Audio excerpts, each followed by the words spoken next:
Another day, another bout of cozy horror.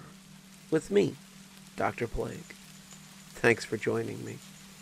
I know you can hear a little someone in the background. He's excited you're here too. He does love his belly rubs. Those of us who have children know that sometimes you tell your kids stories to get them to do what you want. Don't stay up too late, or the boogeyman might get you. Don't go out after dark, or the forest spirits might get you. Mostly it's harmless, but what happens when it's all real? Well, that's the subject of today's story, isn't it? So be sure to listen when your parents tell you something, or you might run afoul of Mr. Danver. I hadn't thought about it until last week, but it seems to have snowballed into something that's gotten out of control. I was looking through some photos while helping my mom move when I saw him for the first time in 15 years. Dad had passed away a few months ago, and Mom was just starting to clean out some of his things. The picture had been taken at a birthday party, my 9th birthday party, to be exact, and it showed my friends and I standing in front of the house and smiling as my mom took the picture. There were about 9 of us, all wearing party hats and ice cream mustaches under our noses, but the happy faces of my friends and I weren't what had caught my eye. It was the gaunt man standing in the window of the living room, the one looking out at us with the empty black eyes and the sinister little smile, the man who had haunted my childhood, though I'd never quite believed in him after the age of 12. Mr. Danver, a specter that my late father had brought to life. I remember the first time I had ever even heard of Mr. Danver, and the memory made my skin crawl. It wasn't scary because of what I had been told, but because of the unwilling way that my father had shared it. I had been 5, and we were getting ready to go to preschool. I hadn't slept well the night before, and I was cranky as I sat at the table and picked at my breakfast. I was wearing half my school clothes, 1 sock, 1 shoe, and I was so far from being ready that when my dad saw me, you could tell that he knew we were going to be late. "Come on, kiddo, we need to get moving. Finish your breakfast, get your clothes on, find your shoes, let's get on the road."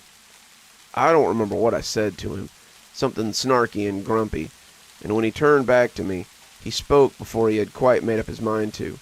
"You better hurry and get ready before Mr. Danver comes to get you." The silence that hung after that statement was enough to make me turn my head and look at him. And that's why I saw when he slowly put a hand over his mouth. He was looking at me like he'd just sworn, and he was afraid that I would start repeating it. He seemed terrified of what might suddenly come out of my mouth. "Who's Mr. Danver?" I asked, and that seemed to seal the deal. Dad went rigid, not all at once, but slowly, like something petrifying. His eyes stared out at nothing, his mouth opening a little bit as he gasped slightly. His body seemed to be trying to fight whatever was going on and failing, his mind railing against the inevitable. He looked like a landed fish, something struggling to breathe, even as it struggles with the hook that has pulled it from the water of life. And when I asked the question a second time, the hook seemed to find its anchor, and he stopped fighting. "He comes for bad kids, naughty kids, kids who don't listen. He finds where they hide, and they go missing. When Mr. Danver comes to town, you better beware. When Mr. Danver comes to town, you better be scared. He's tall and old, with skin so thin. His hair is wisps, gray as tin. His teeth are sharp, his eyes are black. He'll drag you off, and you'll never come back. When Mr. Danver comes to town, you better beware. When Mr. Danver comes to town, you better be scared." He delivered it all in the well-trained cadence of an off-Broadway actor at an audition. It sounded like something he had repeated 1,000 times, and I realized then that it was something I'd never forget. The scariest part about it wasn't what he had said. It was how he had said it. The voice was so different from Dad's that it was like watching a ventriloquist talk through him. Suddenly, it felt like a stranger was in the house, and I shuddered as a cold chill ran through me. I didn't say anything in the face of that silence, but when I lifted a hand to my eyes, I realized I was crying. Large, silent tears were sliding down my face, and as my dad came out of his trance, he started crying too. He came to scoop me into his arms and pressed me to his chest as he repeated the same thing again and again and again into my corn silk hair. I'm sorry. God help me, I'm so sorry. When Mom came home to find us both watching Disney movies on the couch, she asked why he had called out of work and not taken me to school. When he explained the situation in soft tones as he pressed his mouth against her ear, she joined us on the couch and pulled me into her lap. That was the first night I saw the old specter, but it wouldn't be the last. I woke up with the most profound chill I'd ever felt. It ran up my cheeks like mice feet, and my eyes popped open as I lay in bed. The room was dark, my toys casting shadows across the floor as the moon crept in through the window. But I knew those spooky shapes were not the source of my discomfort. I could almost imagine that I heard the song Dad had sung as it scampered in with the air conditioner in the vents. I could see the dust motes in the moonbeams as they boogied to that haunted chorus. And as I stared at them, that's when I saw him. He was hunkered in the corner, his knees against his chest, his arms resting on his knees. He was looking at me from the pit of shadows where he sat, and when he realized I was looking back at him, I saw a wide grin stretch across his face. His toothy mouth stretched ear to ear, and as he stood up, I could hear his joints popping like kindling wood. His hair set neatly on his head, looking like the hair you saw on zombies in horror movies, and it brushed the ceiling as he stood up. He rose until his head nestled in the corner of that ceiling, his frame all of 8 feet tall. He had a hat in his hand, a hat I would later learn was called a bowler, and his arms were covered in a rich brown suit coat. He was wearing a suit beneath it, but I was only vaguely aware of it. As he rose, the moon casting his features in contrast, I was mesmerized by his eyes.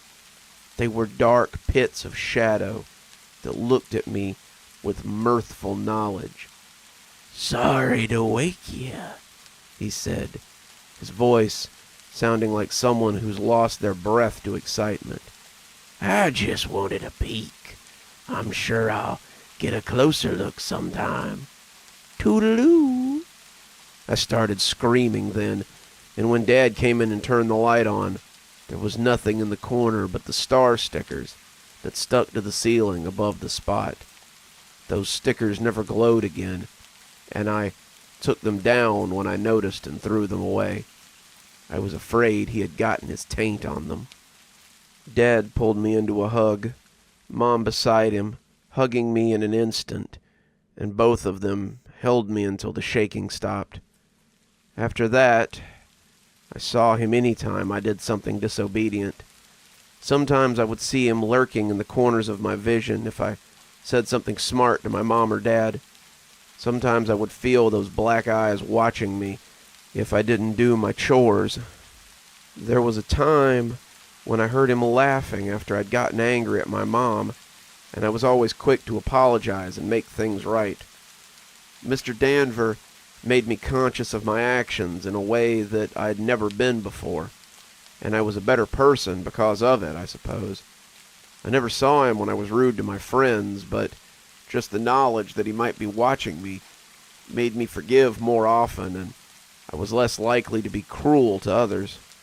Sometimes when I thought about cheating on a test or taking something from a store, I would imagine him just waiting to get me, and think better of it. It all culminated when I was 12, on the day I ran away from home. I'd been looking forward to a sleepover at my friend's house that weekend, an event that was highly anticipated. Matt had one of these for his birthday every year, and a bunch of us would go to his house and eat junk food and watch movies and tell scary stories and just have the times of our lives. I've been looking forward to it for weeks, and I knew that if Mom found the math test at the bottom of my bag, the one with the big red F on it, I could hang it up. I'd buried it deep in my backpack, but not deep enough, apparently. She had found it before I could make my escape to the party, and we had gotten into a screaming match over it. It was unfair, I told her. I'd looked forward to this party for so long, and it wasn't fair that now I didn't get to go. She said that was too bad, and if parties were more important than schoolwork, then I needed to get my priorities in order. I was so mad, so furious with my mom, that I did the unthinkable before I could remember the specter of Mr. Danver. I told her I was going whether she gave me permission or not, and walked out the door before she could stop me. I ran up the street, heading for Matt's house, listening to my mom call from behind me. I expected her to be angry. I expected her to be upset. Instead, she just sounded scared.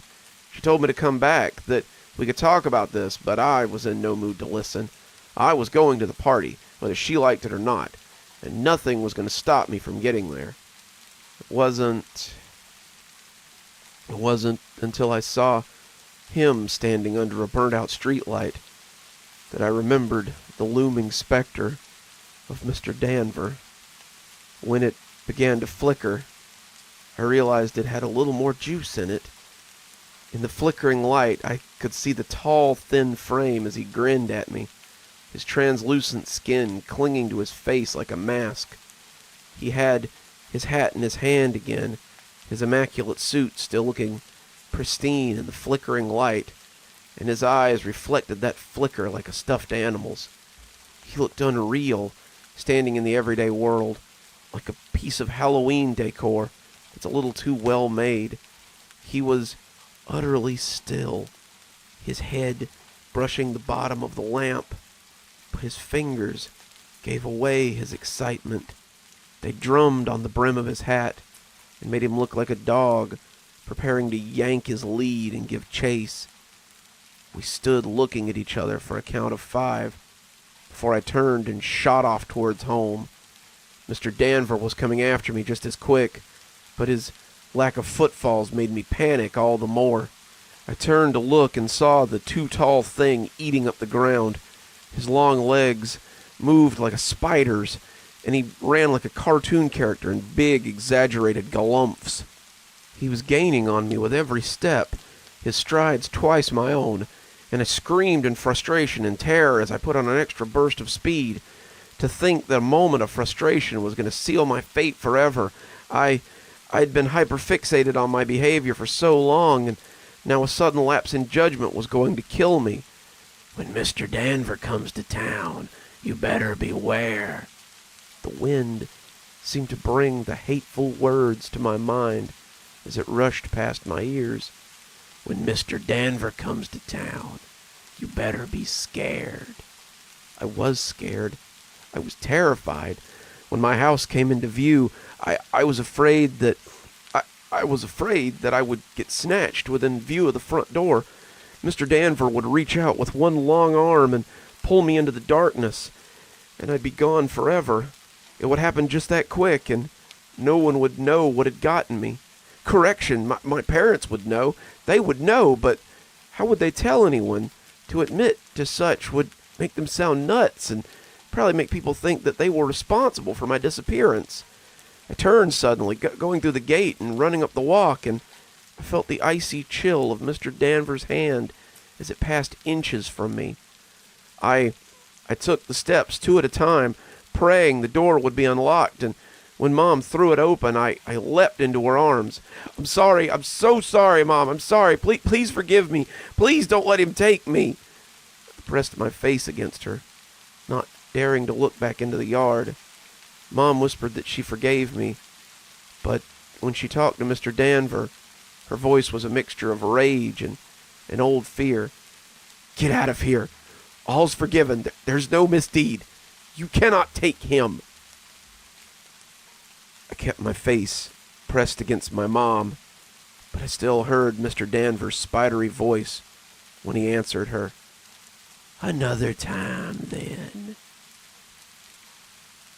When I peeked back, he was gone. Dad came home an hour later, getting off work early after Mom called him, but I was still shaking and sobbing on the couch. "Why?" I asked him when he came in. "Why did you tell me about Mr. Danver?" My dad was quiet for a moment, thinking about his answer, before sighing and saying, "'Cause it's not something I meant to do. It happens. Someday it'll happen to you too as well." "Never. I would never do that to my child." I shuddered as he wrapped me in a hug, but I didn't pull away. "Sweetie, you won't have a choice. I didn't have a choice. My father didn't have a choice. No one has a choice. Once you know about him, the knowledge demands to be shared. His name is dark knowledge, a secret shared by many, and it must be served." That was when he told me how he had come to know about Mr. Danver from his father. I was playing with something on the couch when Dad told me to clean my room. I ignored him, wanting to finish my game, and when he said if I didn't go do it now, he would call Mr. Danver, I looked up, and when he said it, the look on his face was both confused and afraid. "Dad, your grandpa wasn't always the nice guy that you know. He joined AA when I was in high school, but before that he was a drunk. He could be mean when he was drunk, too, and I should have known better than to hesitate when he asked me to do something. Instead, I asked who Mr. Danver was, and when he sang me the little song, it was the soberest I'd ever seen him up until that point.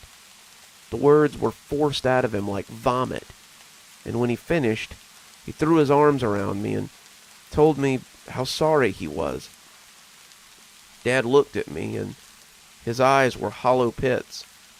I saw him in my room that night, and it wasn't the last time either. He told me that when he'd told the story to Mom, the one about his father telling him about Mr. Danver, she'd cried and said that she'd seen him too. Her dad told her too, "One day you'll tell your kids. You won't want to, but you won't have a choice. The song is as inevitable as Mr. Danver." "What you got there?" I jumped as Mom came in and found me looking at the picture. I put it in my pocket, not wanting to remind her about Mr. Danver if I could help it. I moved to another box, Mom taking the box of photos I'd been looking through, and I tried to put the name out of my mind. It was easy to do as I worked, but as I sat at home later, still sore from a day of moving furniture and sorting boxes, I started thinking about it. If my parents and I knew about Mr. Danver, did anyone else? I pulled up Reddit and made the post before I could think better of it. I didn't know if you could transfer the knowledge like that, but I wanted to know bad enough to find out. Hey guys, I remembered something from when I was a kid. I just wanted to know if anyone else had heard of it. My dad told me a spooky story about Mr. Danver when I was a kid, saying he would come get me. My mom knew about it too, but I was wondering if it was something anyone else had heard of, or if it was something that he made up. The post had barely sat for 5 minutes before I got a response. It wasn't the last either. "Yeah, my dad told me about him too when I was little. Seems like I must have had nightmares about it, 'cause I can remember dreaming he was in the corner of my room sometimes. OMG, so weird. That was exactly what my mom called it too. It was weird when she told me too. I thought she was having a seizure. My uncle used to tell me that he would come get me if I was bad. Wasn't there a song or a poem that went along with it too? Yeah, it was pretty catchy, but I can't remember all the words." On and on and on. The thread had about 100 comments, and Not all of them were Americans either. Mr. Danver seemed to be something that lived in the consciousness of most English-speaking people. And even if it had a different name, the descriptions they gave were exactly the same. Tall, suited, pale, wispy hair, sharp teeth, black eyes.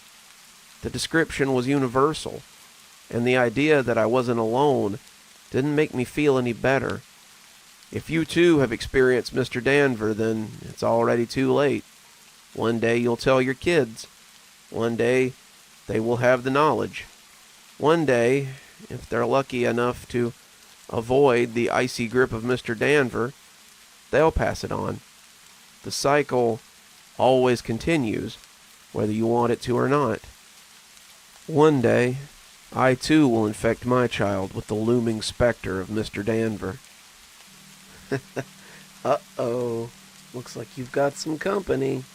Hope you didn't intend to go anywhere for a while, because I can tell you from experience, that one there sticks in for the long haul. In this age of telemarketers and ghost calls, we've all got some weird numbers before, but I doubt any of you have gotten one as weird as this. So, if you see this caller, be sure to pick up.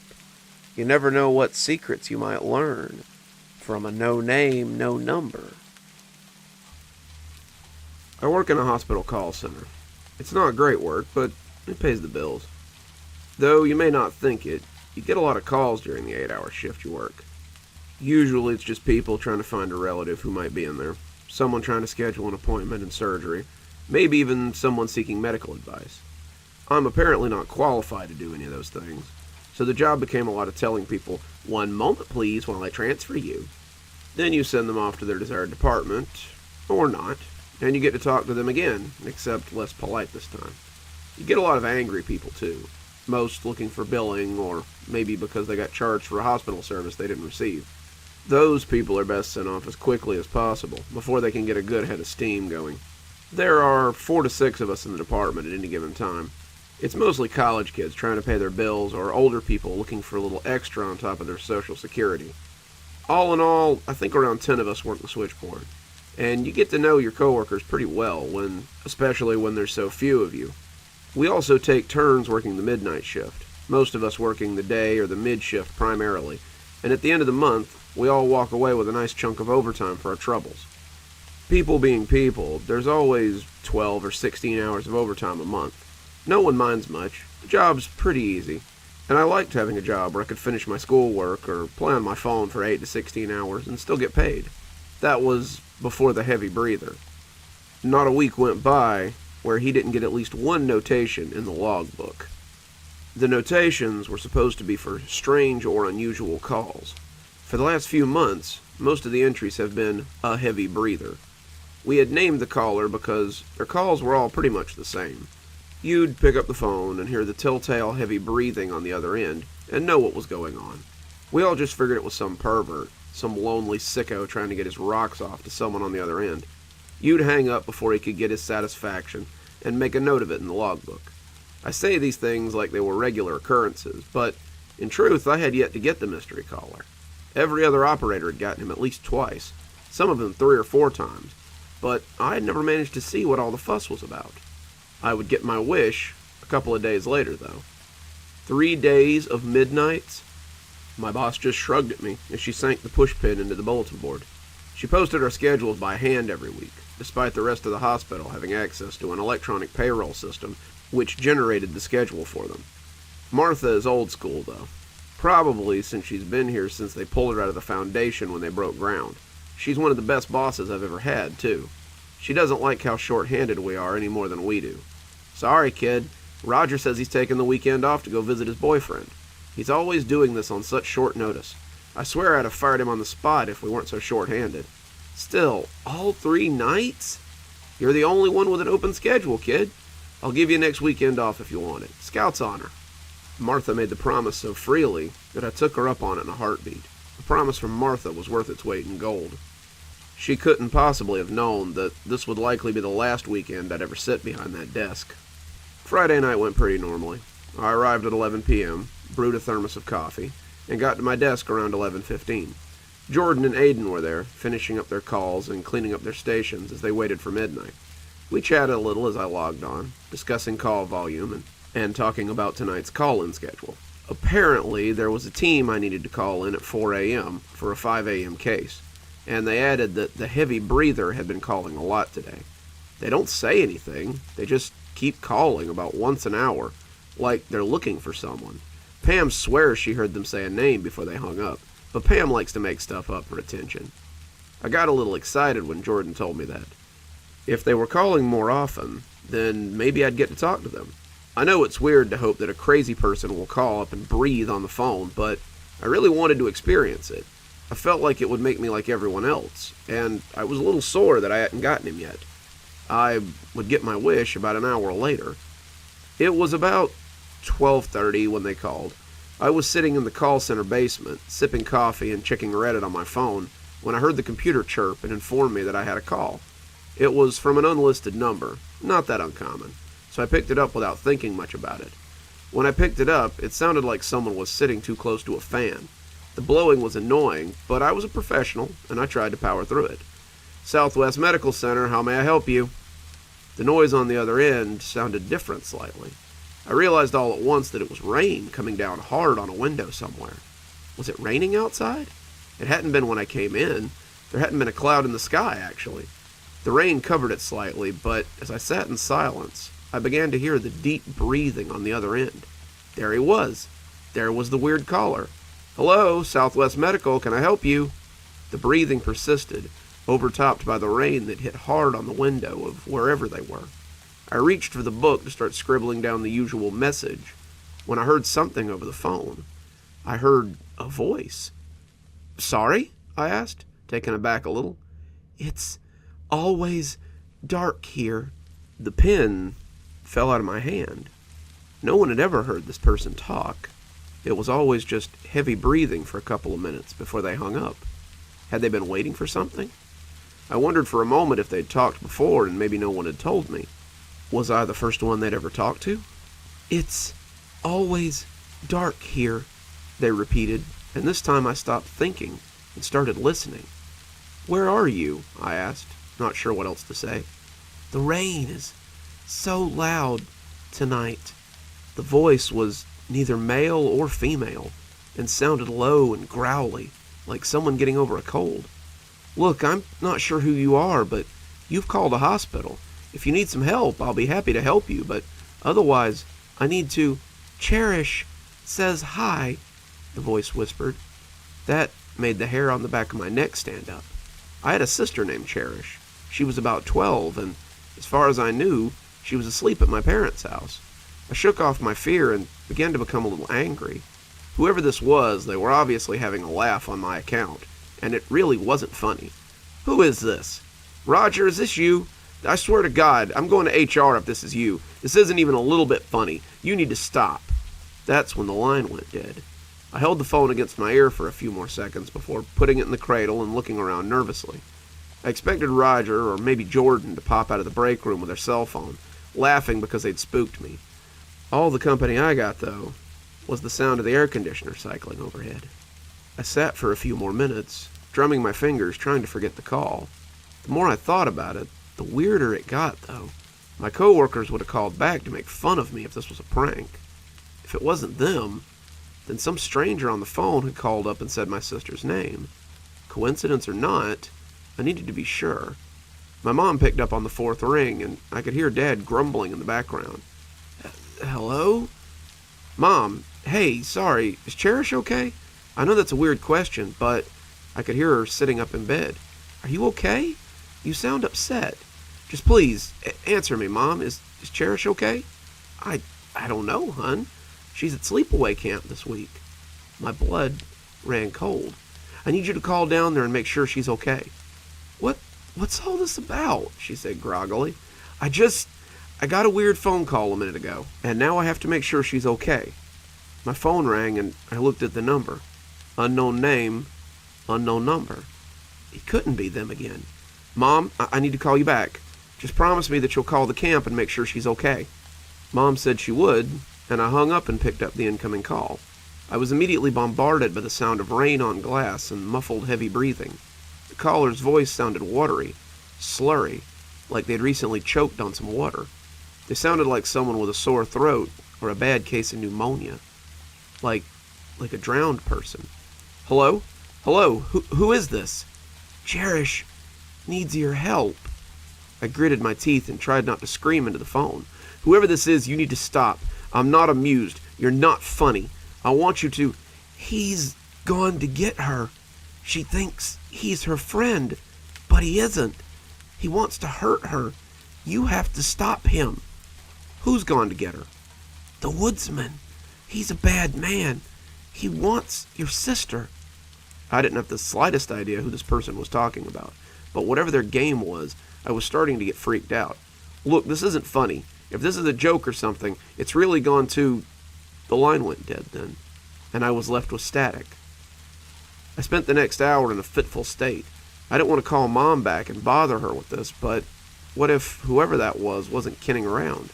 Surely my sister wasn't stupid enough to just go off with someone into the woods, right? I didn't know, and that lack of knowledge made me nervous. I began to feel the walls of the basement closing in on me, and the claustrophobic feeling made me shake. When the phone rang again, I caught it on the first ring without even really looking. Hello? I could hear the quaver in my voice. The rain was softer now, but the voice was no less intrusive. He has her! It all but screamed at me, and I thought I could hear someone in the background crying and screaming just under that husky rasp. He's hurting her! Please, hurry! Where are you? I screamed at them, leaning forward as though I could fall into the computer screen. Where has he taken her? If this was a prank, I was buying it hook, line, and sinker. I could hear someone, a small girl it sounded like, screaming and crying, as someone did God knew what to her. My cell phone roared to life. I looked down to see it was Mom and picked it up without thinking. Mom was hysterical on the other end. She and Dad were in the car, driving up to the camp. The counselors had gone to check on Cherish and found her bed empty. What's more, they found muddy boot tracks going into her cabin, and then leaving out the other way. They can't seem to track them. The rain here, it's been torrential. The state police are bringing in the tracking dogs, and they're going to start as soon as they can.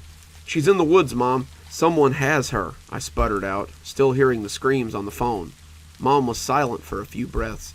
How do you know that? I've got a caller on the phone who says she's alive, but it sounds like he's hurting her. They're in the woods, Mom. Tell them to search the woods. She hung up on me, and when I picked up the phone, it had gone dead again. I sat in the silence and felt utterly impotent. Should I leave and go help them look? My job wasn't really the thing holding me there. I was sure people would understand if I abandoned my post, but I was hoping that the mystery caller would give me more information. Every second counted now. If my information would help them find my sister a little quicker, then all the better. I muddled through a few late-night calls while I waited, and I'm sure the people on the other end could tell I was tense. After an hour, Mom called to let me know that they'd arrived at the camp. The rain had made it very difficult for the dogs to find a trail, but they'd started searching the woods anyway. The police were confident they could locate her, but Mom wasn't so sure. She sounded scared and tired and just plain defeated.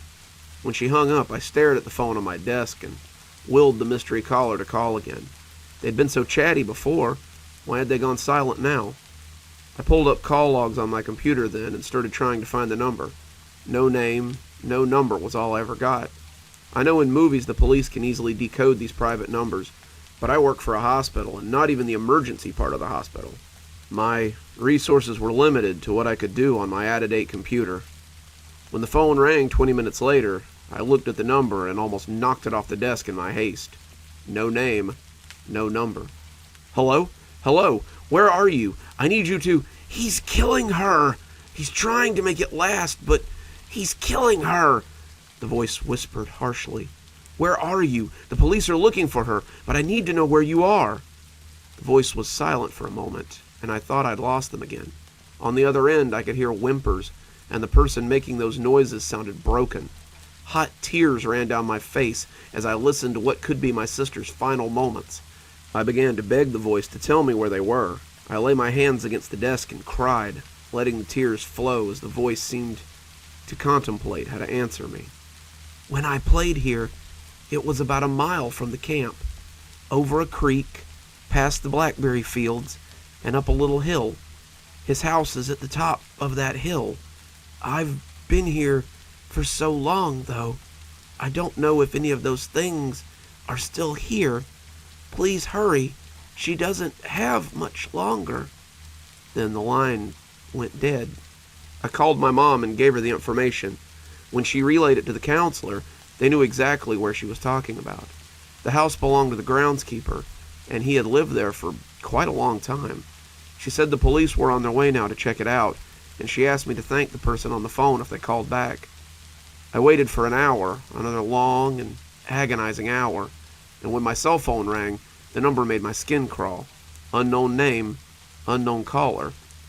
Were they calling my cell phone this time? That seemed unlikely, and when I picked it up, I was greeted not by the raspy voice of the sick child, but by the stony voice of Officer Daraway from the state police. He told me they'd found Cherish and the groundskeeper in his cabin. "She ain't in a good way. The bastard used the time he had to do some pretty upsetting things. She's alive, and we're sending her on the next flight to the nearest hospital. That's the one you work at, I believe." I thanked him and told him to tell my parents that I'd be waiting for her when she got here. "Your mama tells me you've been in contact with another child, and they gave you directions to find your sister." "Yes, she just called me out of the blue. I don't even know how she got my number." He was silent for a moment. "You'll forgive me for saying so, but that seems highly unlikely." "How do you mean?" I said, startled. "The groundskeeper didn't have a phone in his cabin. His cell phone was on his person when we recovered him, and there's no other child in that cabin." That's impossible. They said they'd been there for a very long time. They've been calling for weeks." "Look, I appreciate you helping us find your sister, but this whole story seems very far-fetched. That being said, I don't think we'd have found your sister without your help. I want to take a statement from you when I get there, but just know we don't consider you in any way connected to this, despite the oddness of your claim." I thanked him, and he thanked me before hanging up. I was getting ready to call Marta, the 6 a.m. person, so she could come in a little early to relieve me, when a familiar caller popped up on my screen. No name, no number. I picked it up as I prepared to thank the caller for their help. I had just started thanking them when I heard the heavy breathing on the other end, and stopped. The sound was completely different. The caller had a husky tone to his breath, and you could clearly hear their breathing jagged up and down as they went about whatever they were doing. This was no child's breathing. This was an adult, and I hung up the call before I could think too much about it.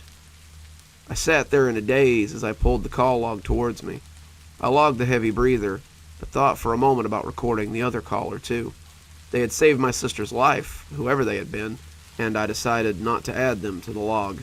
I called Marta and told her what had happened. She agreed to come in for me and said she'd see me soon before hanging up. I'm sitting with my sister in the ICU as I write this, but I can't help but wonder who that mysterious caller was. How did they call me? How did they know where to find me? My sister is heavily sedated right now, but I'm a little afraid of what she might tell me when she comes to. Does she know the girl who called me? Did she tell her how to contact me? I'm afraid to go back to work now. I'm afraid of who else might call me when I again man that desk. What other lost souls might be just a phone call away. Warm fire, warm ball of fur on your lap, nice warm couch underneath you. These are the good times. The times we look forward to, when times maybe aren't so great. I've certainly played my share of hide-and-seek when I was a kid, and this next one is actually about a time I played hide-and-seek. This is one of those rare stories that I swear before God is true, though maybe it is embellished a little, but that's only thanks to the mind of the child that I was. So, I can tell you from experience that if anyone asks you to play hide-and-seek in the Martin house, it might be best to say no. They call it the Martin house, and it's easily the most haunted place in town. During the day, It's a beautiful two-story estate in the Millville area. It sits behind a high gate overlooking the bay on 10 acres, which comes at a premium given the land's cost inside of Panama City. The current owner keeps up the grounds, maintains the home, but they say he will not live in the house or be there after night. He rents it out for parties and events, lets people picnic on the grounds, opens it during the day for tours and historic outings. But an hour before sunset, the gates are locked and the place is cleared of people. It's a beautiful place, but they say that the devil walks there after dark. The local legend says that Mr. Martin suspected his wife was having an illicit affair with a servant.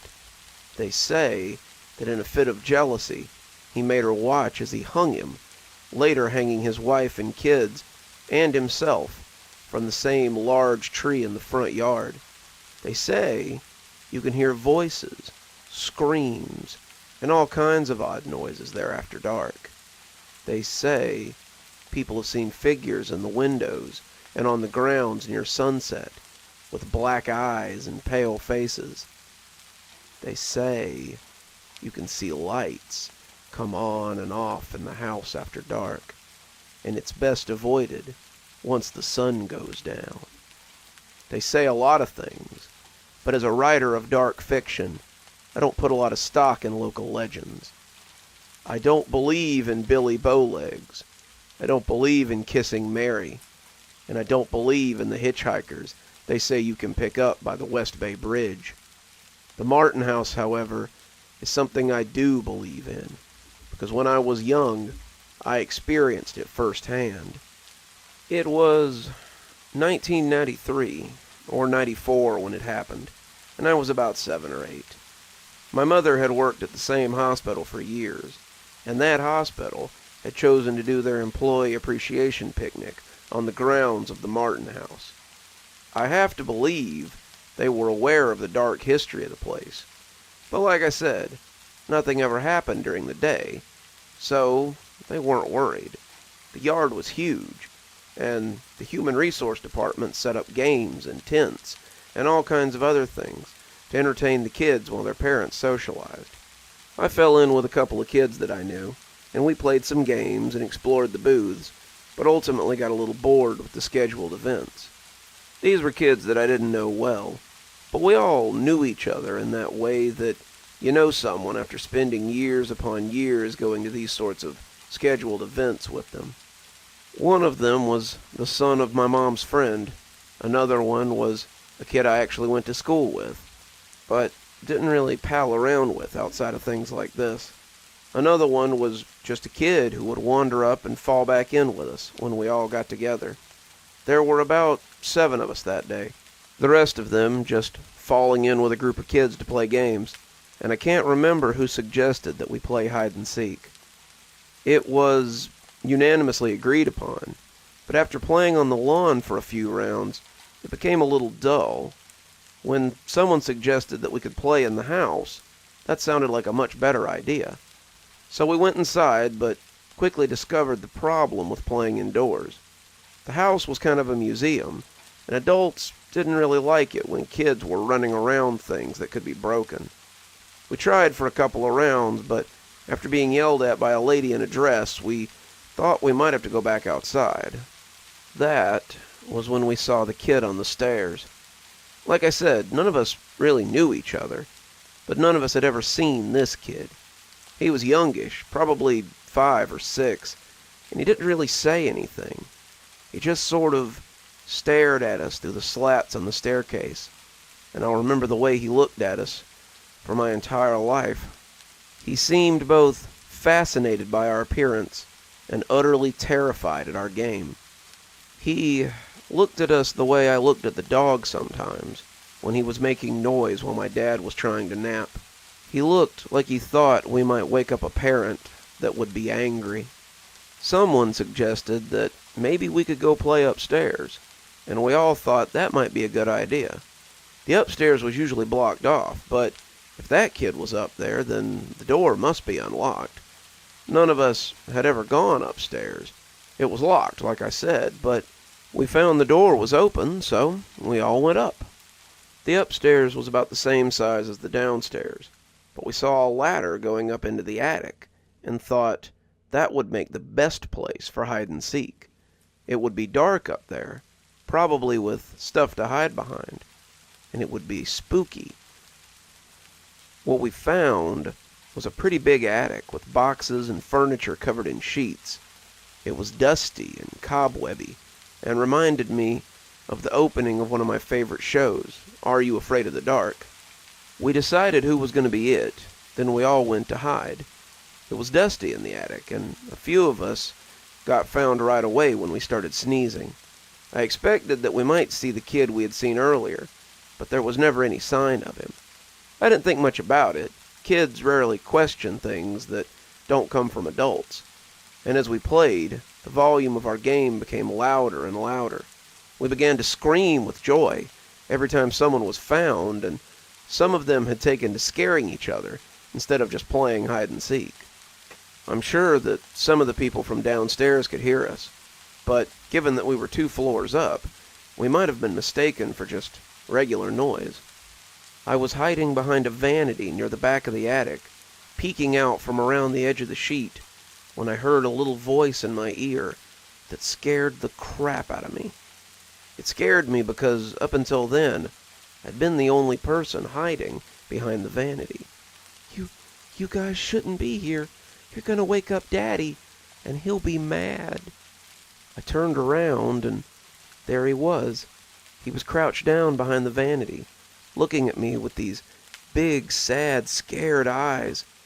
And now that I was closer, I could see he was dressed in suspenders and a grubby-looking white shirt. His feet were bare, and his hair looked like someone had cut it with a bowl. I asked him who he was, but he shook his head and put a finger to his lips as he made a shushing sound. Shh. You're gonna wake up Daddy, and he's gonna be mad. I started to ask him who he was talking about, when all of a sudden, we heard loud footsteps coming up the stairs. Someone was yelling, but it wasn't regular yelling. Usually when my dad yelled, there were swear words in it or some kind of direction. This yelling was just babbling, like an angry beehive or a car when it needs an oil change. It was angry, and it was loud, but there really wasn't any substance to it. The game quieted down as we all became the hiders. We knew that we shouldn't be here. We all knew that if we were found, we'd be in trouble. So we all took to hiding as someone came very angrily up the ladder. I could see the others as they hunkered around the other covered piece of furniture and storage boxes. They all looked scared, but they also looked excited. This was a different level to the game, something a little scarier. We all knew that this was the real game, and we had to win, or we might never be allowed to come back again. Through the white, oiling up out of the square hole, came a large something. It was man-shaped, but maybe not a person. It had arms and legs.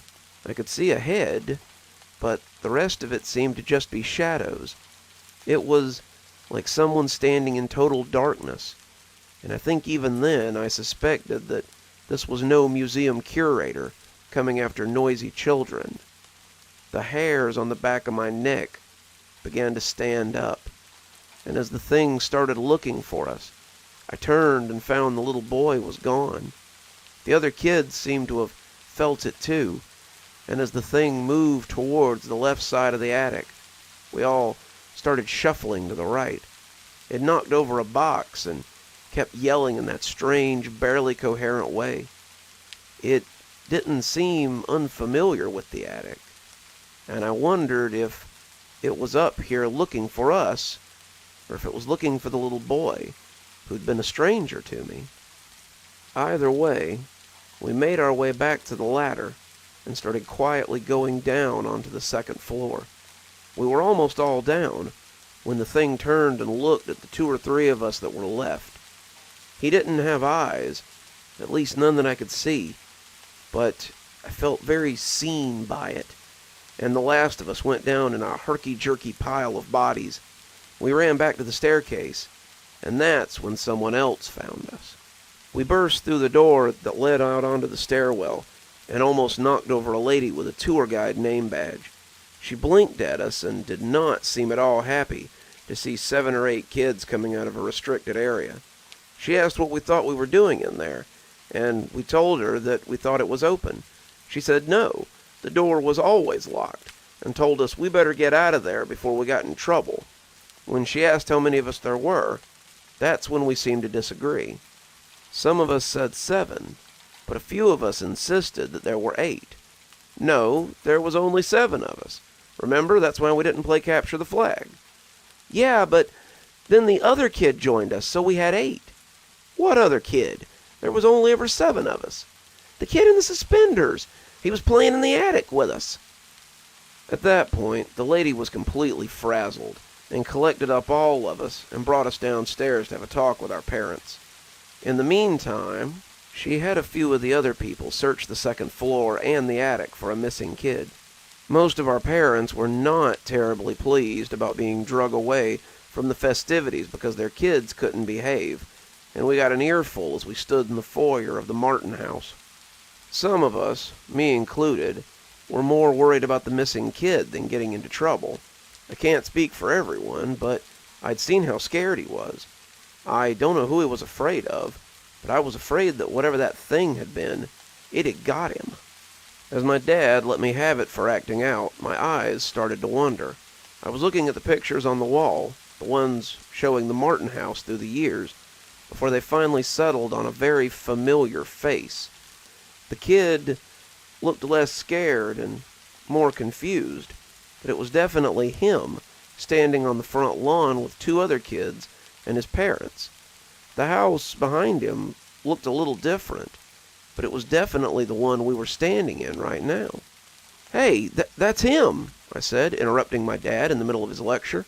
"Who's him?" my dad asked, not appreciating being interrupted. "That's the kid, the one I saw in the attic." The lady who had found us looked at the picture before shaking her head and telling me not to tell lies. "No, really," I assured her. That's him. He was hiding with us. He told me that we were going to wake his daddy up. He looked really scared." My parents didn't believe me, but I've seen that picture since, and I know now that that little boy is one of the Martin brood. He was one of the kids who allegedly hung from the tree in the front yard, and I would have bet you anything that was his spirit we saw. The big shadowy thing didn't look at all like Mr. Martin, but that doesn't necessarily mean anything. The kid didn't have black eyes like all the other stories tell, but maybe that's something that comes a little later. I've encountered a lot of strange things in my life, but that was one of my earliest scrapes with the paranormal. As of writing this, the Martin house still sits in the same spot.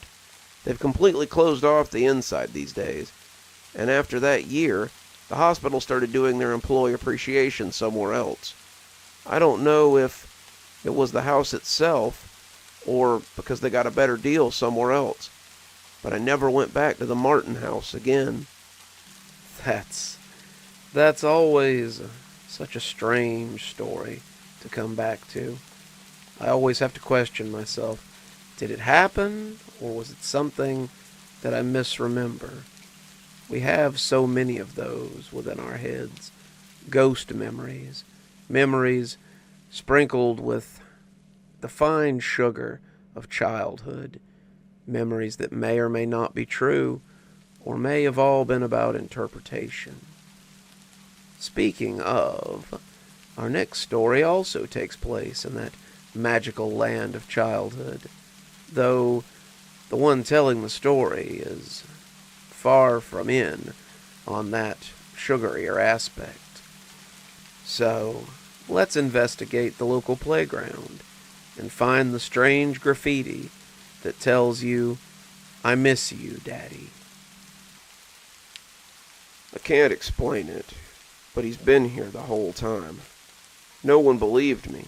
My wife thought I was insane, but he's been here the whole time.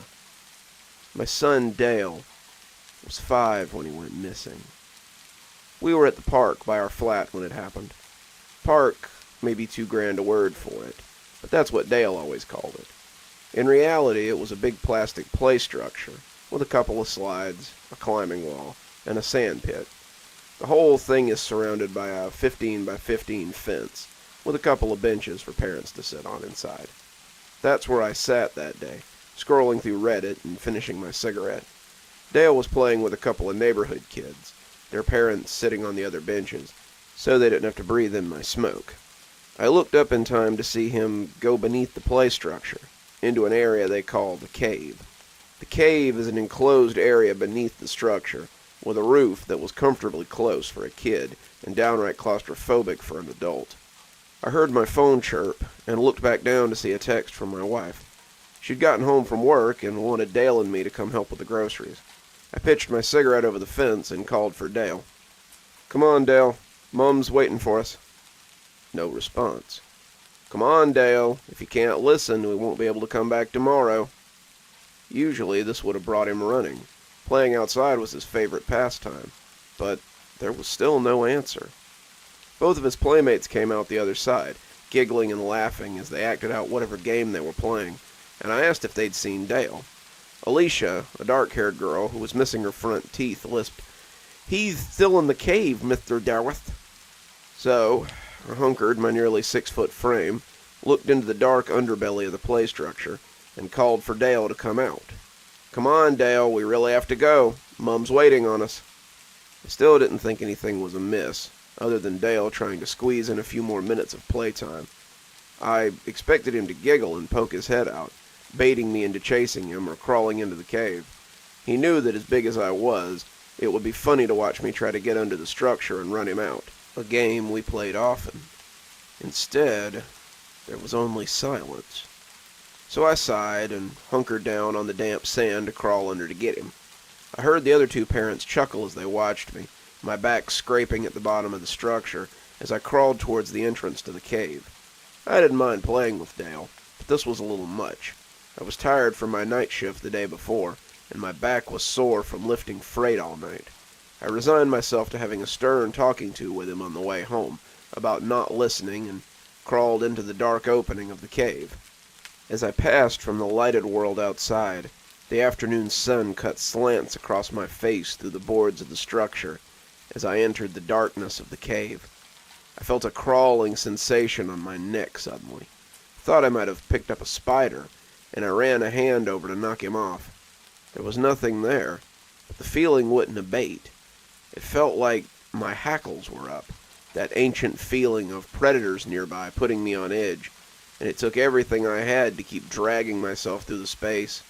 It was only about 5 feet of blackness, but the space was preternaturally dark. It was the weirdest I had felt in years. Was it always this dark in here? I'd crawled through here before, but I didn't remember it being this black. Worse still, I didn't feel like I was alone in here. Of course I'm not alone, I reminded myself. I came in here to get Dale. As I crawled through, I began to doubt that he was still in here, and the sense that something else lived here wouldn't so easily be put aside. I felt like something hateful lived here, something that was even now hungry and slobbering. My goal went from getting Dale to getting the hell out of the space, and I came out the other side, expecting to be dragged back and consumed any minute. I stood up, wiping the dirt off my knees, as the air puffed out of me loudly. It could have easily been mistaken for exertion, but I'd be a fool to pretend it was anything but fear. I expected my son to pop out and laugh at his silly old dad then, but he was still nowhere to be found. "Dale," I called, my voice becoming fearful after what I'd experienced. "Dale!" The other parents looked up, hearing the jagged quality of my voice, and rose to see if everything was okay. I can't find my son," I told them, and they told me not to panic as we searched the structure. My wife came walking up just as I started getting frantic, and she must have sensed my concern as she caught sight of me. She called the police then, and as I ran to check the woods, I heard her say that hateful phrase for the first time. "Our son's gone missing. Please send help." Half an hour later, 2 cars pulled up and a couple of officers came to render assistance. I had searched behind the flats, in the scraggy woods nearby, around the little retention pond that I always told Dale to keep away from, and was just about to start knocking on doors when I saw them. They wanted to talk to me being the last to see Dale, and the officer in charge sent 2 of his men to check nearby houses as they asked me questions for the next few minutes. Where had I seen him? What was he wearing? Was there anyone suspicious around? Who were his mates? Where might he have gone off to? Did he run away often? And all the time they assured me that they would find him, and not to panic. I answered their questions honestly, but I knew that he couldn't have left the play park. Dale was small for his age. I told them so, and despite all my misgivings with the flat we lived in, they had done one thing that I thanked them for. The clasp on the gate was too heavy for a little tyke to push up. Dale had struggled with it before, but I knew he couldn't have left without help. The other parents said they hadn't seen him come out or seen anyone lurking around the playground that day. So the police searched. They searched the play park, the surrounding flats, the woods, and the whole area, basically retreading the ground I had already walked. As night began to fall, they called in more officers and began to canvass the wider area. My wife and I were distraught. Dale was our first and only child, but as the day stretched on, it seemed less and less likely that they would find him. I'm not ashamed to say that I took Dale's disappearance poorly. My wife was stoic through it all, but I knew she was hurting. He was her baby, and she had carried him for 9 months, but I think she held a lot of her sorrow in because she saw me floundering. I became like a ghost in my own home. Eventually I went back to work, but my performance suffered. It only takes a little effort to load things onto a truck, but I was falling behind, missing quotas, and making trucks late. The supervisor was a mate from primary school, fortunately for me, and he saw that I wasn't doing well. He suggested counseling and told me it might help, but I didn't want to tell some stranger about my problems. A year passed, my wife and I growing distant as the days went by, and as the anniversary of Dale's disappearance drew closer, I finally really screwed things up at work. I can't even say that it wasn't my fault, because it absolutely was. I was operating a lift, something I'd done since I got certified at 19, and as I backed out with a load, I hit a riser. It wasn't a hard hit, just a bump really, but the legs on that particular riser, as it turned out, were getting ready to give way. The riser collapsed in spectacular fashion, and when it fell on one of my co-workers. He lived. They managed to get the pallets off of him before they crushed him, but it broke his collarbone, and he had to be hospitalized. My supervisor was furious, but I could tell he was trying to hold back in the face of my sincere grief. "I'm recommending you take a couple of weeks unpaid leave. If it were anyone else, I'd hand them their walking papers here and now, but I know you need help more than you need a trip to the unemployment line. Take these 2 weeks, sort your life out, and return to work. If this happens again, mate, I ain't gonna have a choice." I couldn't look at him. His pity was worse than his anger, and I knew I needed to do something. I nodded, mumbling a thank you, and he showed me out of his office. I walked around for the rest of the night, trying to figure out what I was going to tell my wife, and finding nothing.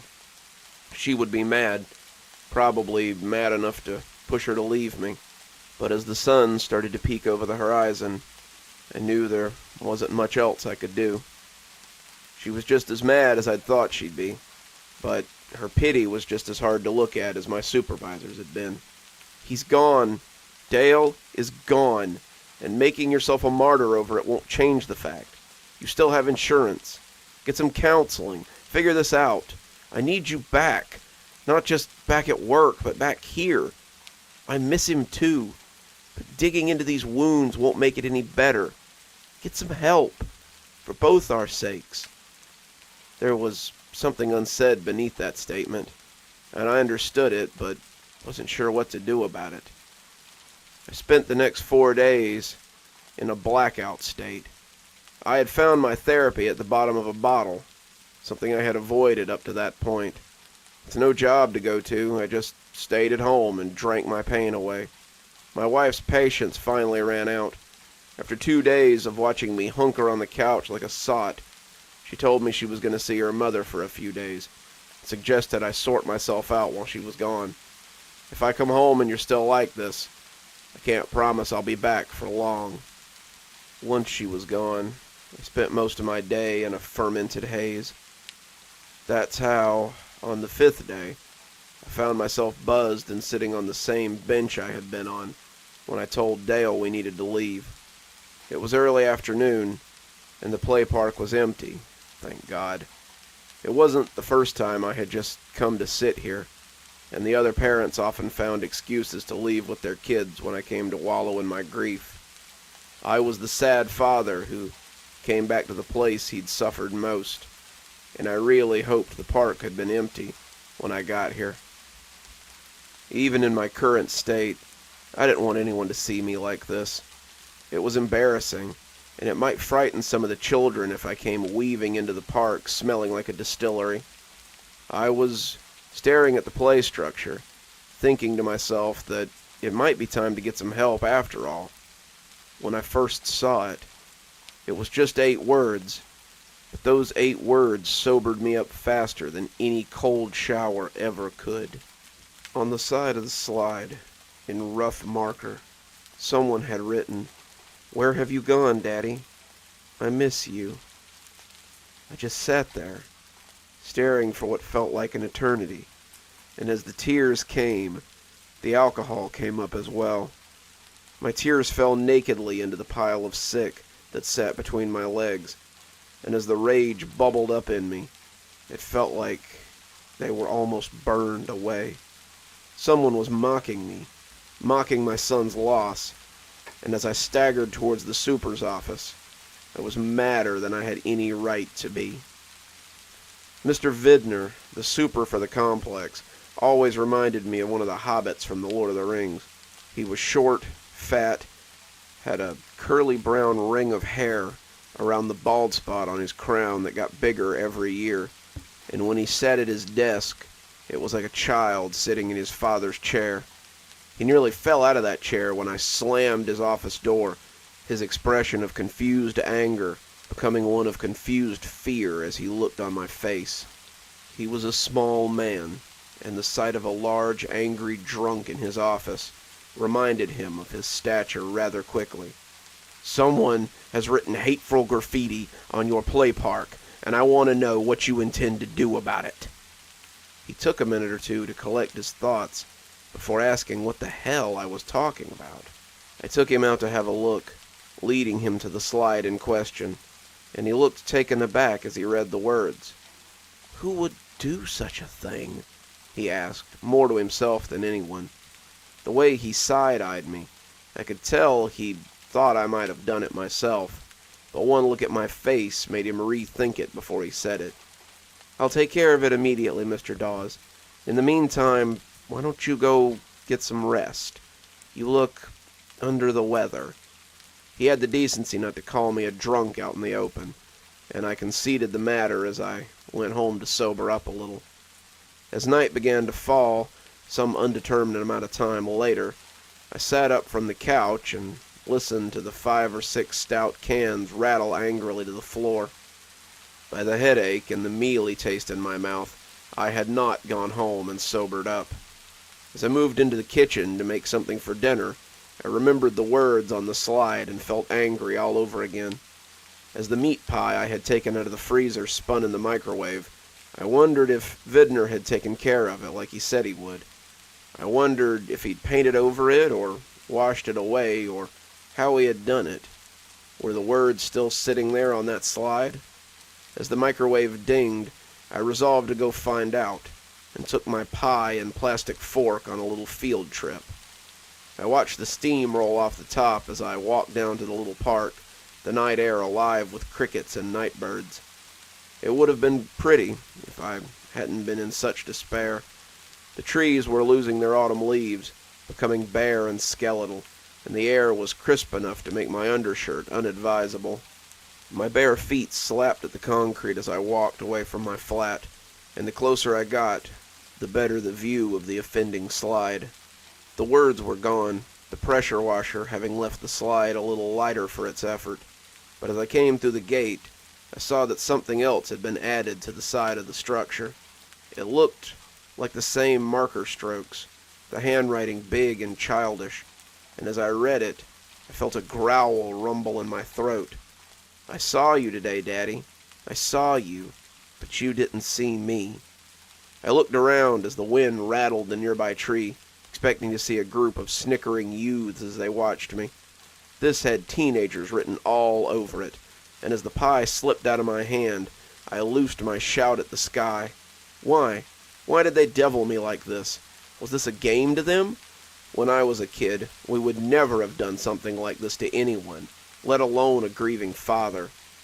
The dark offered up no answers, but the side of the play park did when I turned back. Beneath the first message, another smaller message was written in the same childish scrawl.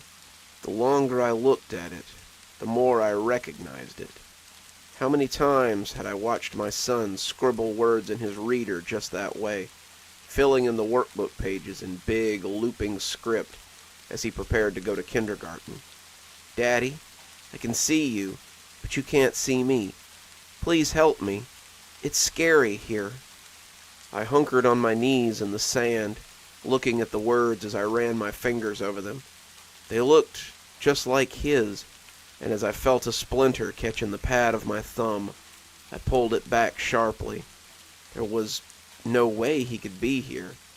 There was no way that he could have been hiding here for a year. But as I watched the playset, I had no doubt that he had written those words. "Dale," I said, my voice quavery as I glanced into the shadowy depths of the playground. "Dale!" I shouted a little louder, casting around as I tried to find him. I walked around to the other side, stumbling in the gritty sand as it sucked at my feet. My head was full of rails, and my words slurred even to my own ears. There were doubtlessly people looking down through their curtains at me as I capered like a sot drunk, but I didn't care. My boy was here. He was here somewhere, and I needed to find him. I tripped then, going face down in the sand, and when I came up, I saw a new message on the wet-looking plasterwood.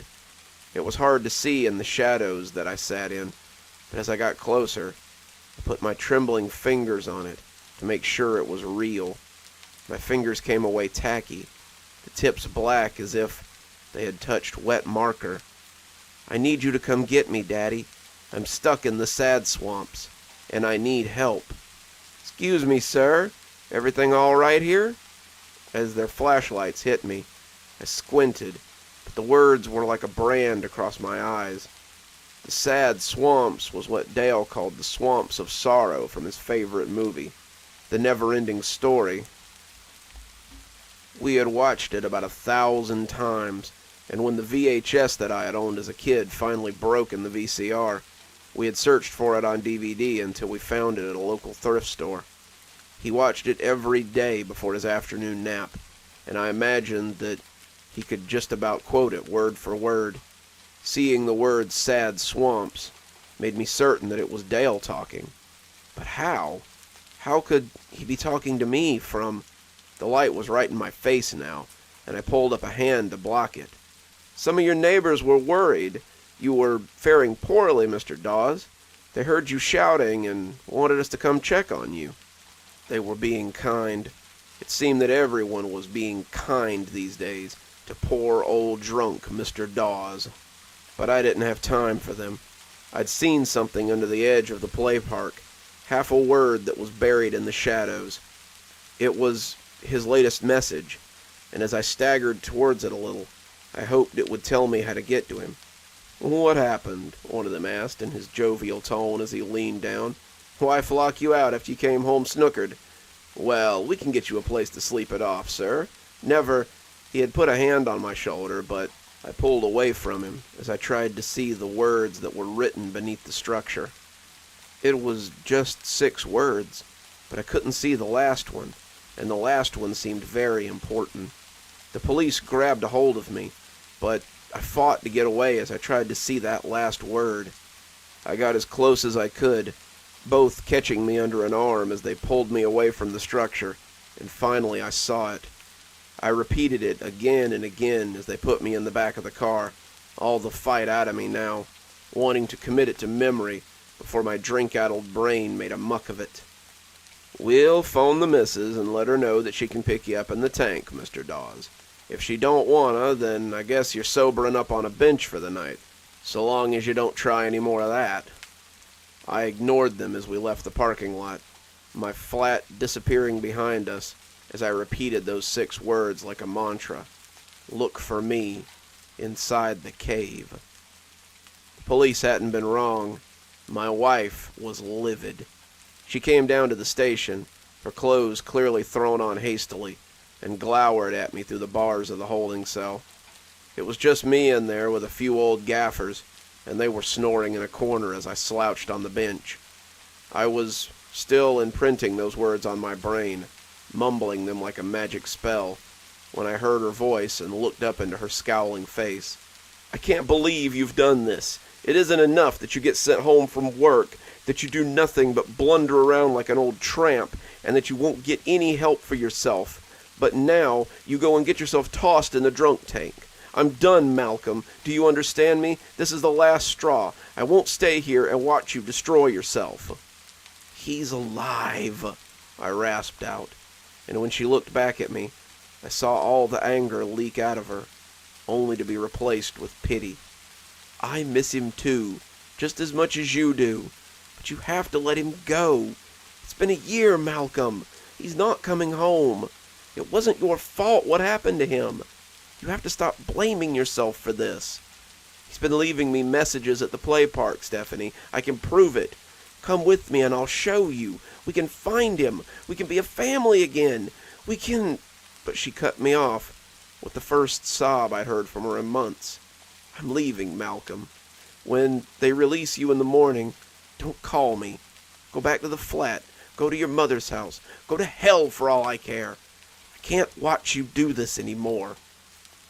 She left me there with the other drunks, but I'd already decided what I had to do.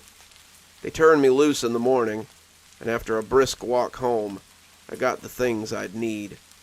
I brought a torch, some string, and a big hunting knife I'd had since I was a teenager, and set off for the play park.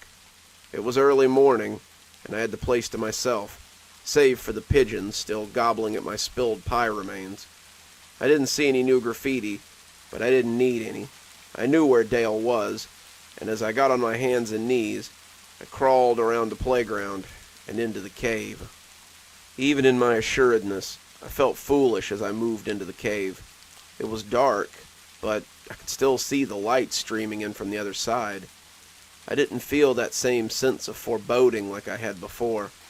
No sense of monsters coming to gobble me up, and I turned on the torch as I checked out the corners. The cave was a box of 4 walls with a roof of thick plastic overhead, and I should have been able to see all 4 walls. 3 of the walls were normal enough, but as I looked to the west-facing wall, I was aware of another opening that led into a space that shouldn't exist. An opening between that led into deeper darkness. As my torch turned against the encroaching blackness, I turned my body in a ponderous circle and started crawling into it. If I meant to get my son back, I would need to hobble into the sad swamp and come out the other side. In contrast to the dark cave behind me, the space I entered was pitch black. The edges of my light curled oddly, the darkness seeming to retreat around the edges like felt as I moved in deeper. I wasn't underground. I was still heading forward, but given the dimensions of the play structure, the place I crawled shouldn't exist. The length was wrong. The longer I crawled, the more I expected to wake up and find that I had fallen asleep in the drunk tank. The space was cramped, but felt vast as it stretched on.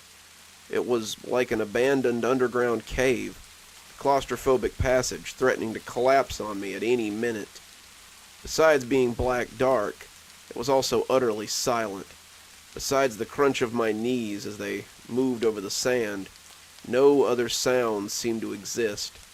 My own labored breathing seemed to be absorbed by that thick midnight around me, and every painful drag of my body sent a spasm of need through me. It was a primal need, a need to stand at my full height and stretch my arms up, a way to dissipate the confining gloom that hung around me. The same part of my brain made it pretty clear, however, how bad an idea that would be. What if my hands should pass into that darkness and never return? What if the darkness came back with the hand? I kept crawling into that inky soup, wondering if I would simply wander here forever. It was pitch outside the protective beam of my torch, and with every struggling shuffle, I wondered why I didn't turn around and go back. Nothing could survive down here. Nothing could live in this pitch blackness. If I didn't go back now, I'd never find my way out, and be forced to wander endlessly in this void until my torch went out. And then what? I knew I wasn't alone when I heard the soft scuff of feet on sand. I looked into the black expanse, expecting to see the beast that had terrified me the last time I found myself in this nothing. The beam of my torch didn't go very far. At the end of the light, I could hear the scuff of bare feet on sand, though. Something was coming towards me, and I wasn't sure what I was hoping to find. Would it be my son, or would it be a monster to end my journey? When a dirty, half-starved little boy buried me in a hug that circled my shoulders, I knew I'd found him. "Dale?" I whispered, but he could only nod and cry against me. I didn't waste time or breath. I just scooped him up and didn't stop moving until I was back in the lighted world of the play park. As we moved, I could feel that clawing, penetrating glare from behind me. Something had noticed I was taking its prize, and they were unhappy. I kept crawling, kept pulling, but I could hear those scrabbling feet as they kicked up sand. They were getting closer now, the growl loud and thunderous, and on a whim, I turned my torch on them. Bathed in the light, they yelped wildly and kicked up sand as they backpedaled. I didn't dare look back to see what was tailing me. I put on a burst of speed, crawling like our lives depended on it, and when I collapsed in the light of day, I was aware of people shouting at me to get out of there. Their kids were asking who I was and why I was so dirty, but they must have thought I was a bum. When they saw Dale, they tried to take him from me, but I held on like my life depended on it. And when they finally recognized us, I heard their anger turn to surprise. They took us both to the hospital, and I'm glad to say that aside from being underfed and very dirty, Dale was completely fine. My wife came to the hospital, and we both cried as she apologized for doubting me. I refused it, telling her she had nothing to apologize for. I doubted myself. I fell into the bottle and nearly lost myself in my grief. I should be apologizing to you for putting you through this for the last year. She sat with me at the hospital, both of us afraid to take our eyes off Dale as he sat placidly in his hospital bed. I asked him about what he had gone through, but he couldn't tell me much. He said that he got lost in the cave, and he crawled and crawled until he came out in the play park again. Only it wasn't his play park. The play park he found was different, and me and his friends were gone. The sky was sort of purple, and the clouds were too thick-looking to be real. I couldn't get the gate open, but that was probably good. There were these big things that would come by like living shadows, and they would look at me like I was an animal in the zoo. I drank some water from a gross puddle, but there was no food. Sometimes I went to sleep in the cave, but I always felt like something was watching me in there. It never tried to hurt me, but it always felt like I was hiding and waiting for someone to catch me. I thought I was going to starve before I heard you breathing in the cave. I had to run away to get away from some shadow people who were looking for me, and I heard you down there and went to see what the sound was. I asked him about the messages, and he said he had found some kind of marker in the sand over there, and that was about the time he started seeing a shadow inside the play park. I knew it was you. Somehow I just knew it was you, but you couldn't see me. So I started writing messages, hoping you would see them. I guess you found them. The strangest part is that Dale swears he was only there for a week. He says he kept going back into the cave, but he only slept a few times while he was away. What's more, the doctors say he doesn't appear to have grown in the time he was gone. His dental records and growth structure are the same as when he had a checkup about a month before he disappeared. I'm glad to have Dale back, but I don't let him play in the cave anymore. We still visit the play park, and I still let him slide on the slides and run on the structure like he used to, but he's forbidden to go underneath anymore. It's a rule he doesn't mind following, lest he get lost in those dark tunnels for a second time. One more story, and then I think it's time to say goodbye yet again. We've all met our fair share of people. At least, I have. I don't know about you. Sometimes, however, you just meet a person, and they feel off. Maybe it's a smell. Maybe it's a feeling. Maybe it's the way they act. Maybe it's all those things. Maybe it's none of them. Maybe it's the last piece of that prehistoric lizard brain that we all keep in the back of our head that warns us about danger right before it sinks its teeth into us. So, you would do well to mark her by her dangerous smile. It all started with a trip to the bar. Some friends had invited me out after work for drinks. Given that we all work at the steel mill in this 2-stoplight rural town, that meant we were going to Dusty's. Dusty's is what's colloquially called a dive bar, but it's the only bar we have in town. It's a little roadhouse where you can drink watered-down beer, listen to country music, put some money in the jukebox, play some pool, or hit on the 7 or 8 half-dead barflies that are there every night. If you go to Dusty's for the atmosphere, then you're going to be disappointed. Most of us went there to watch the guys who worked for the town's only other reliable business, the logging company, drink too much and get in fights with people that are unprepared to stand toe-to-toe with them. That night in question was what you would call a slow night. I'd had about 3 pitchers of cheap beer, and the only fight we had seen was when someone's wife came in to drag him away from whatever tart he was talking to by the stage.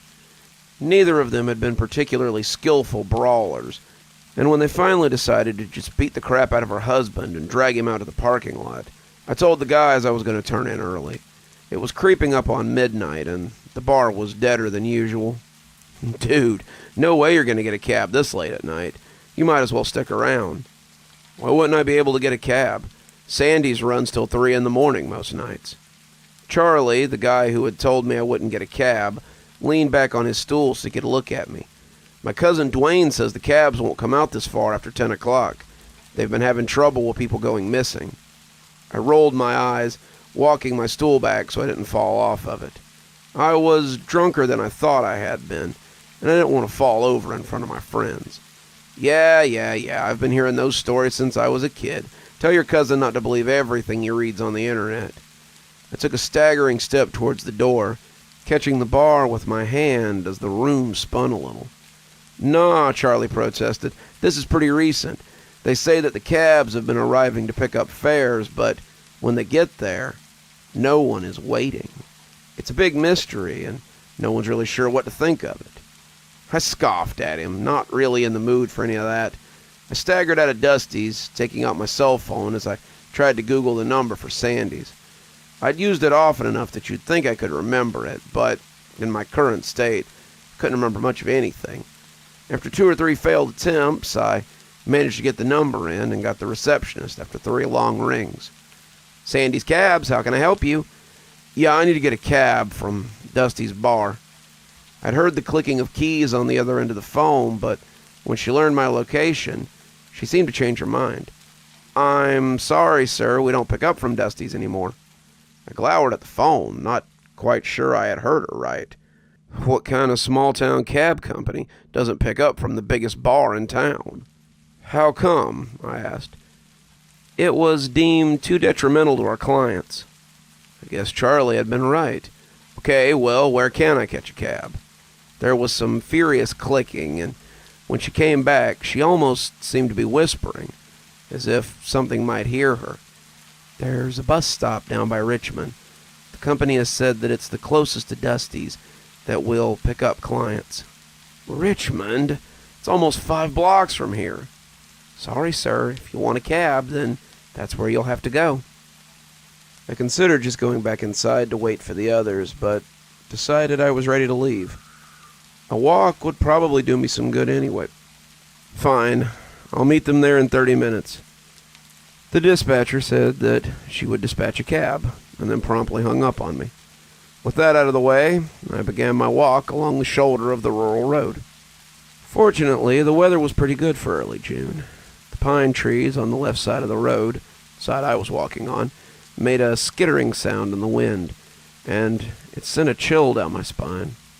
The thick swab of pulpwood trees seemed to stretch on for miles, and the farther I walked, the more it felt like something was watching me.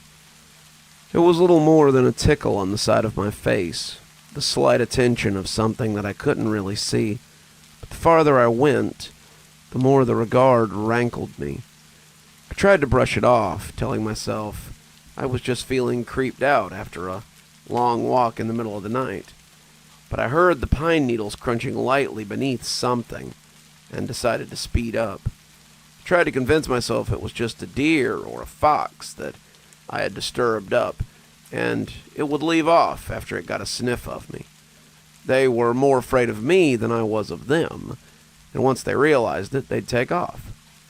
The farther I walked, though, the more I thought about the disappearance that Charlie had talked about. I wasn't much for news. I didn't even have a cable subscription, but I was shocked that I hadn't heard anything about these kidnappings or whatever they were. The thought that there might be something watching me from the woods with intentions of making me its next victim made me speed up a little more. I had to stop myself from running as I ate up the road. What would I do when I got to the bus stop if there was no cab there? Would I really be able to just sit in the terminal and wait while whatever was out there kept watching me?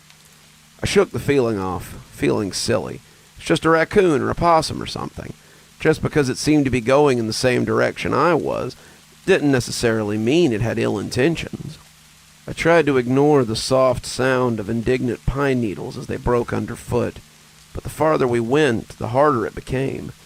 It was just an animal, I told myself. I had just disturbed it in whatever had brought it out tonight, and now it was curious of me. It would go on its way soon. It would leave me alone if I just ignored it. I kept telling myself that, but the further I went, the harder it was to believe. It seemed to be stalking me from behind the dark forest, a predator intent on man-flesh. It looked like some kind of hunting cat, its head boxy and its body sleek and long.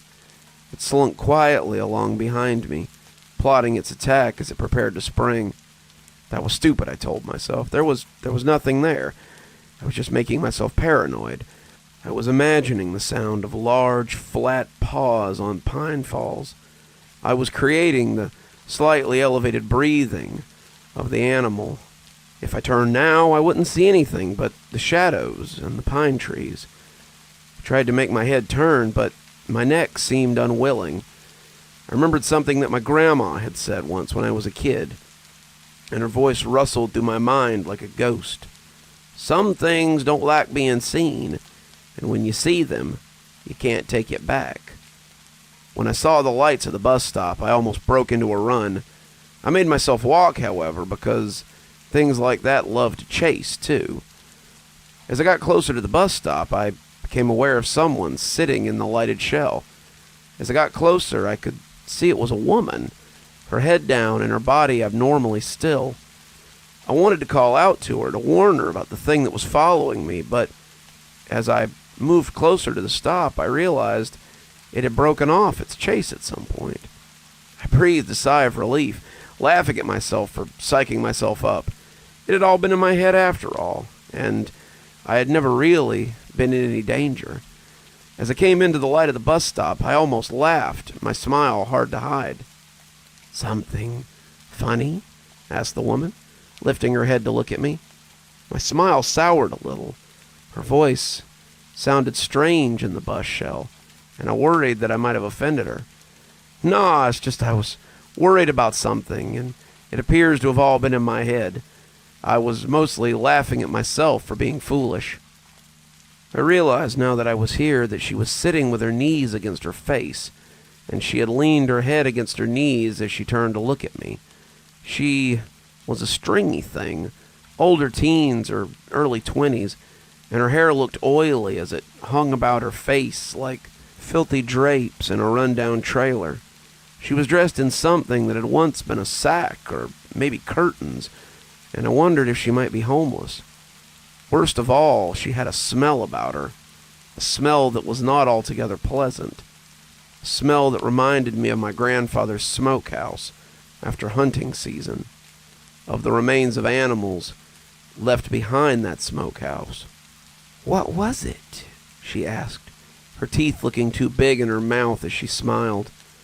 I was afraid of being stalked by some kind of hunting cat," I said, surprising myself by speaking at all. "A cat? In this part of the world?" She scooted a little closer to me, a minute movement, but too much for me. This part of the world is more accustomed to bears, I hear," she said. As she scooted this time, I scooted away. Like I said, it was just a feeling. "What kind of feeling?" she asked, scooting again, though I couldn't figure out how. Her arms were around her legs, her knees against her cheek, and she seemed to have no means of scooting at all. It was, I stuttered, my mouth suddenly very dry. "It was like being Red Riding Hood while the wolf stalked her." At that moment, I was as sober as I had ever been. Between the creature and the girl, all the drink had been burned out of me, and I suddenly wondered if the creature might have left because it smelled her. Her smile threatened to cut her cheeks. "I imagine that was exhilarating. Did you enjoy feeling like the prey for once? Did your blood demand that you run, but your mind insisted that walking would be safer? Did you know how much I wanted to chase you?" My heart was pounding, loud enough for me to hear it. She had just admitted to being the one that was stalking me. She couldn't have been the thing in the woods. There was no way. She had been here when I arrived. There was no way she could have dogged my heels through the woods and then gotten here before me. It was impossible. My brain told me these things, but I found it harder and harder to believe as she slowly backed me into the side of the bus shell. I wanted to run, but I knew that was what she wanted too. "You thought you'd be safe once you made it to the light, didn't you, manling? Little did you know that monsters don't always shrivel in the light." She was very close now, her legs coming down as she unfurled herself. She was bigger than I had thought, her body thin and long as she pulled herself onto the bench. She was on all fours, that grin very disconcerting as it came closer. She was feral looking, some wild woman from the depths of a dark jungle. As she prepared to spring, I saw a pair of headlights pin her to the spot as they approached us. I did run then. I ran from the bench and threw myself into the cab, telling the man to drive before the door was even shut. He looked confused, turning back to the girl as if to ask if she needed a ride too, but his confusion didn't last. The color drained from his face as he got a look at her, and he yelled for me to close the door.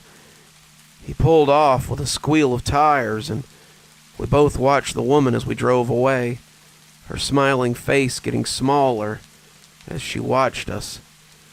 I leaned against the seat, panting as I tried to control my galloping heart. He had to try a couple of times before I could hear him over the blood pounding in my ears. And when I finally made sense of it, we were turning around to get back on the route. "You got very lucky, fella. More lucky than you know."